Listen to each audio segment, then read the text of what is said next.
भगवान शंकर को सृष्टि का संहारकर्ता और परम सत्य कहा जाता है। उनका स्वरूप अनादि, अनंत और निराकार है।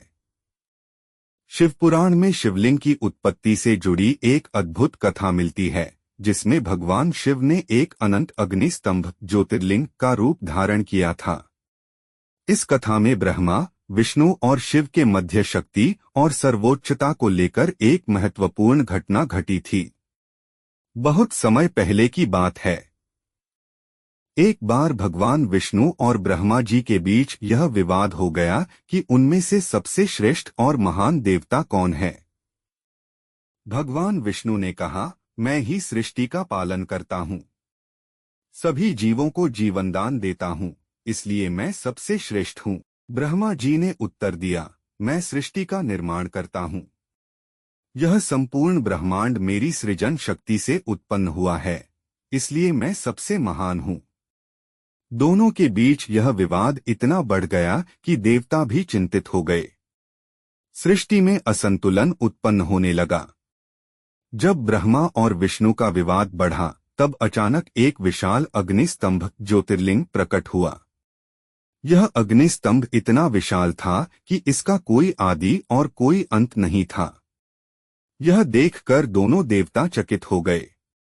तभी आकाशवाणी हुई, जिसने इस अग्नि स्तंभ का आदि या अंत खोज लिया, वही सबसे श्रेष्ठ होगा। ब्रह्मा और विष्णु दोनों ने इस परीक्षा को स्वीकार कर लिया।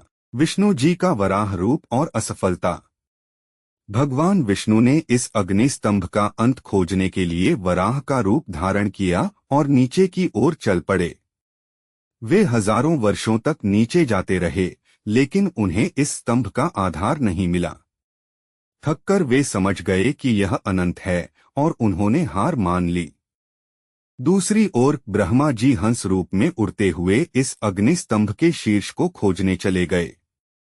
वे भी लाखों वर्षों तक उड़ते रहे, लेकिन उन्हें भी कोई अंत नहीं मिला। तभी उन्हें एक केतकी का फूल गिरता हुआ दिखाई दिया। ब्रह्मा जी ने उस फूल से पूछा कि वह कहाँ से आ रहा है। केतकी फूल ने उत्तर दिया, मैं इस अग्नि स्तंभ के शिखर से आ रहा हूँ।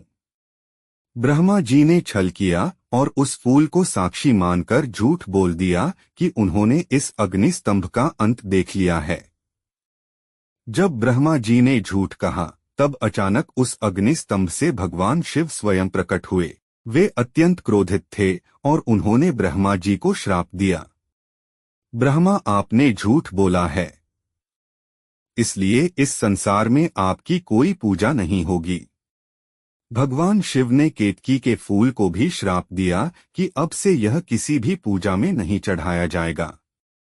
भगवान विष्णु ने जब भगवान शिव के इस दिव्य स्वरूप को देखा, तो उन्होंने उनकी स्तुति की और कहा, हे महादेव, आप ही सृष्टि के आदि और अनंत हैं।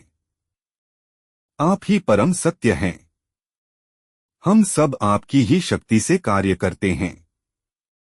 भगवान शिव विष्णु जी की भक्ति से प्रसन्न हुए और कहा, हे विष्णु, आप पालनकर्ता हो और इस संसार में आपकी पूजा सदा होती रहेगी।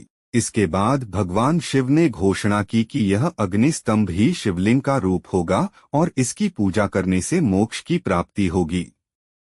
भगवान शिव का यह अग्नि स्तंभ ही शिवलिंग कहलाया और तब से पृथ्वी पर शिवलिंग की पूजा होने लगी।